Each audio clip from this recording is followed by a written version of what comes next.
조갑제 TV 시청자 여러분 안녕하십니까? 2022년 2월 3일 밤 10시 7분입니다. 7분 전에 2시간 계속된 사자 대선 후보 토론이 끝났습니다. 여러분 어떻게 보셨습니까?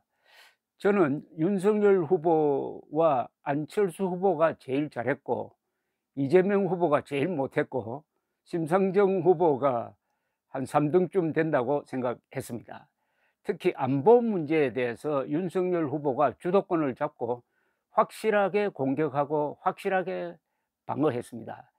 선제 타격 그리고 수도권 사드 배치에 대해서 심상정, 이재명 두 사람이 공격을 했는데, 그 공격하는 사람들의 이 지식이 워낙 부족해서 그렇겠지만은 윤석열 후보가 아주 시원하게 받아 넘겼습니다.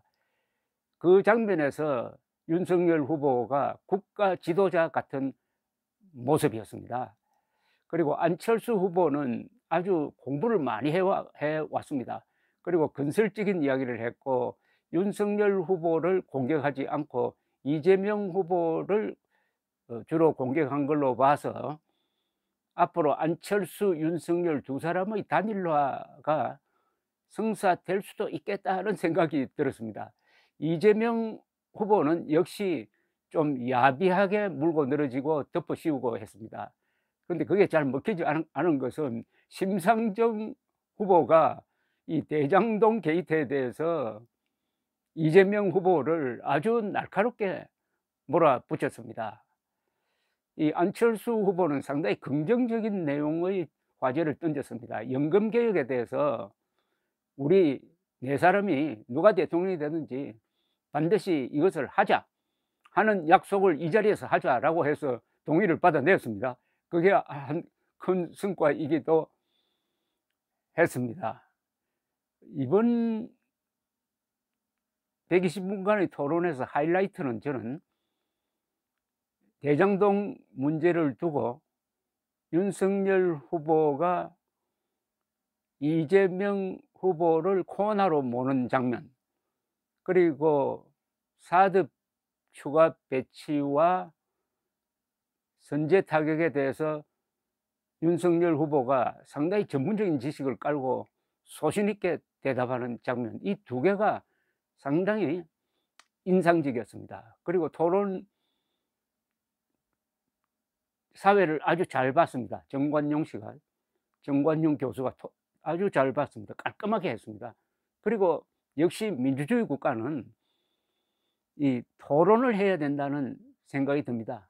전체적으로 아까 등수를 제가 매겨봤지만은 그래도 네 사람이 나름대로 국민들에게 설명하고 또 토론하는 과정에서 서로 가르치기도 하고 서로 배우기도 하는 그런 장면이 연출되었습니다. 미투 발언에 대해서 윤석열 후보가 또 깔끔하게 사과하는 모습도 좋았다고 저는 생각합니다.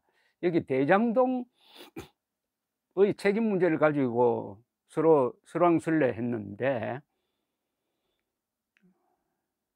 윤석열 후보는 대장동 설계를 내가 직접 했다는 이 후보 과거 발언을 거론하면서 이 후보가 성남시장으로 있을 때 대장동 도시개발로 대주주 등이 엄청난 수익을 챙겼다.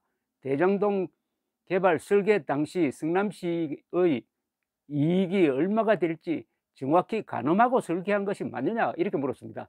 이재명 씨가 계속 자기가 설계했다고 자랑하니까 이재명 후보는 성남시 의회의 국민의힘이 저지하고 방해했더라도 100% 공공개발을 못한 점, 그래서 국민 여러분께 실망을 드린 점 사과를 드린다면서 국민의힘 성남시 의회 의원들을 슬쩍 끌고 들어가면서 민생과 경제가 정말 어렵다, 지금 말씀하신 것 일부러 국감자청에서 이틀 동안 탈탈 털다시피 검증했던 사실이다.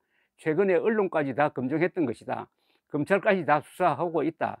중요한 시기에 국민들을 위한 자리인 만큼 이 이야기는 그만하시라.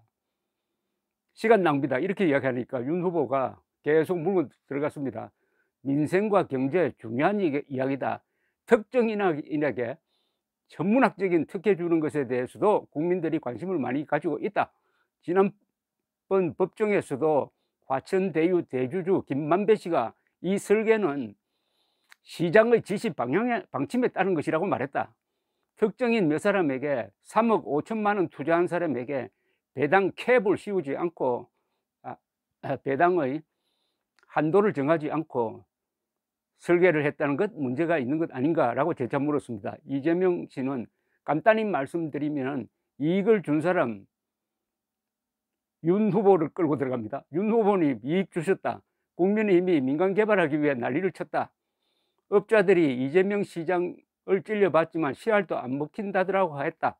그런 분들이 윤 후보 한마디만 하면 죽는다 이렇게 말한다. 윤 후보 부친집 대장동 관련자들이 사주었다 이렇게 물고 들어갔습니다. 적반하장으로. 오히려 윤 후보가 더 책임져야 하지 않나. 이건 아주 야비한 이야기였습니다. 그러니까 윤석열 후보는 당시 시장으로서 개발사업 비용과 수익은 정확히 인식을 하셨을 것이다. 터널 뚫고 도로 만들고 공원 생겼다고 시가 이익을 환수한 것이냐, 그럼 모든 개발사업은 이익을 환수한 것이냐, 이렇게 받았습니다. 이 후보는 사업구역 내 확보한 이익은 5,500억이 훨씬 넘고 그것 말고 안 해도 되는데 추가로 확보한 것이 5,800억이다. 국민의힘이 막지 않았으면 더 많이 환수했을 것이라고 하니까 윤석열 후보는 시장이 한 건데 국민의힘이 어떻게 막느냐. 대장동 설계 내가 안 한 거다. 아니면 리스크가 크기 때문에 이렇게 줄 수밖에 없었다. 둘 중 입장이 뭐냐. 어떻게 김만배나 정영학, 남욱 같은 사람이 3억 5천만 원 투자하고 1조 가까운 수익이 돌아가게 설계를 했느냐라고 재차 공격을 했습니다. 이 후보는 이런 공세가 계속되자 윤 후보를 향해 김만배 누나는 왜 윤석열 아버지 집을 샀을까? 왜 대장동 의혹 돈을 받은 관계자가 국민의힘 밖에 없을까? 이런 의문은 안 가시나라고 쏘아붙이니까 윤석열 후보가 결정적인 이야기를 합니다. 제 질문에 대해서 자꾸 다른 대답을 하신다 라고 하니까 이재명 후보는 특검을 뽑는 자리가 아니다라고 했습니다. 윤석열 후보는 재차 특검 뽑는 게 아니라 국민이 궁금해하는 것을 대선 주자들끼리 이야기를 하는 것이다. 답을 하실 수가 없다. 이걸 어떻게 답을 하시겠나 라고 끝을 냈습니다. 끝에 가서 잘 마무리를 했습니다. 그걸 보면은 윤석열 후보가 대범하게 속된 말을 안 쓰고, 그런데 이재명 후보는 아주 비열하게 이미 아무 관계가 없는 것까지 윤석열 부친 집 매입 그 이야기까지 끌고 들어온 걸 봐서 아마 어떤 인간됨에 대해서 시청자들이 느끼는 바가 있었을 것이라고 생각을 합니다. 근데 이재명 후보가 윤석열 후보를 공격할 때 전문적인 용어를 많이 써도 윤석열 후보가 거기에 넘어가지 않았습니다.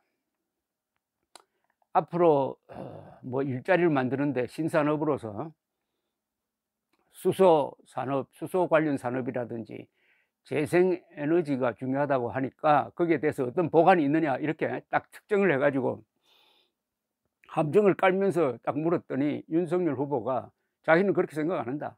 앞으로 먹거리 일자리를 만드는 데는 역시 AI라든지 바이오라든지 이런 것이 더 크다. 그 재생에너지 가지고 뭘 그거 가지고 먹고 살 수 있겠느냐 이렇게 탁 논점을 피해버리는 장면도 상당히 아주 기민하다는 느낌을 받았습니다. 윤석열 후보는 잘 웃었습니다. 아주 넉넉하게 보였어요.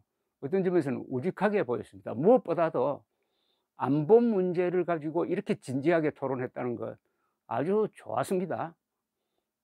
이 심상정, 이재명 두 사람은 좌파적 이념의 영향이겠지만은 계속 사드 배치를 반대하는 이야기를 하는데 그 내용이 사실과 맞지 않는 게 너무나 많았습니다. 더구나 이재명 씨는 문재인이 약속한 시진핑에게 약속했던 산불을 바꾸지 않겠다고 했어요. 그 산불이 뭐냐 하면은 사드 추가 배치 안 하겠다.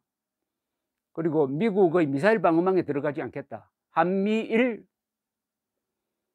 군사 동맹 체제를 강화하지 않겠다고 약속했는데 그걸 지키겠다고 했습니다. 그걸 지키면서 어떻게 우리가 북한에 대해서 대응을 할 수가 있습니까? 그리고 당선되면은 어느 나라에 제일 먼저 가겠느냐라고 물었더니 이재명 후보는 그것은 순번을 정할 것이 아니다라고 했는데 윤석열 후보가 아주 깔끔하게 이야기했습니다. 역시 미국 대통령을 먼저 만나겠다. 두 번째는 일본 수상 만나겠다. 세 번째는 중국 시진핑, 네 번째는 가능하다면은 북한 김정은을 만나겠다. 이것도 순서도 한국, 일본, 중국, 북한으로 딱 정리한 것이 매우 인상적이었습니다. 이게 지지율에 어떤 변화를 줄지는 모르겠습니다. 이 토론이 보통 지지율에 큰 변화를 안 준다는 건데 최소한 윤석열 후보에게 불리하지는 않았다. 그리고 이번 토론을 통해서 안철수, 윤석열 두 사람 사이의 어떤 공유된 가치관이나 입장이 있다 하는 것을 확인할 수 있었던 점에서 의미가 있었습니다. 감사합니다.